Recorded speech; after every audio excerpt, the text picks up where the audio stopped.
அனைவருக்கும் வணக்கம். ஆத்ம நமஸ்காரம். ஜெய்குரு. சுவாமி ராமதீர்த்த பரமஹம்சர் எழுதின ராமதீர்த்த பரமஹம்ச விஷயம் நூலை வாசிச்சுட்டு அதில் இருக்கிற கருத்துக்களை நம்ம சிந்தனை செஞ்சுட்டு வந்துட்டுருக்குறோம். இன்றைக்கி நம்ம தன் விதிக்கு தானே கர்த்தா அப்படிங்கிற தலைப்பில் ஒரு விஷயத்த நம்ம பார்ப்போம்.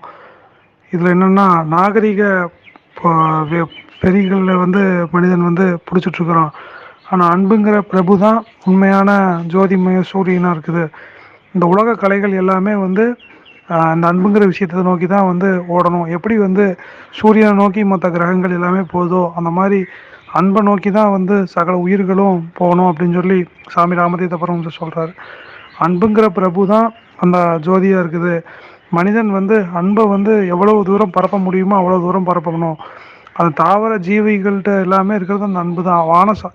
எப்படி தாவர ஜீவிகளுக்கு அந்த நூல் எழுதுனாங்களோ, வானசாஸ்திரம் எழுதுறதுக்கு எப்படி ஒரு நூல் வந்துச்சோ அந்த மாதிரி அன்புங்கிற விஷயம் சத்வஸ்துவை பற்றி சொல்லுது அப்படின்னு சொல்லி சாமி ராமதீர்த்த பரமஹம்சர் சொல்கிறார். ஒரு கலையாக இருக்கிறதுக்கு இந்த அன்புங்கிறது தான் ஜோதியாக ஏகத்தத்துவ உணர்ச்சியாக இருக்குது அப்படின்னு சொல்லி சொல்கிறார்.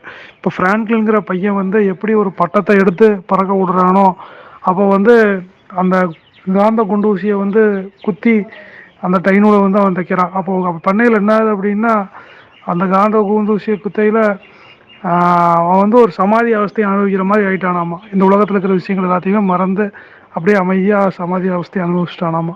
அப்போ இந்த உலகத்தில் இருக்கிறதெல்லாம் அவன் எதுவுமே பொருளாகலை. அப்போ அவன் ரொம்ப இதாக சொன்னானாமா, அந்த நிலையை அந்த மனப்பூர்வ நிலையை அவன் அனுபவிச்சானாமா. அப்போது அவன் அனுபவிக்கையில் அவன் ரொம்ப ஆனந்தமாக இருந்தானாமா. அப்போது அந்த அன்புங்கிற விஷயத்தை தான் அவன் அனுபவிச்சு சந்தோஷமாக இருந்தான். அந்த மாதிரி நீங்களும் உங்களுக்குள்ள லயமாகையில் இந்த உலக விஷயங்கள் எல்லாத்தையும் மறந்து தானாய் தன்மையாக இருப்பீங்க அப்படின்னு சொல்லி சுவாமி ராமதீர்த்த பரமஹம்சர் இந்த அன்போட விளக்கத்தை நமக்கு சொல்கிறார். கேட்ட அனைவருக்கும் நன்றி, வணக்கம், ஆத்ம நமஸ்காரம், ஜெய்குரு.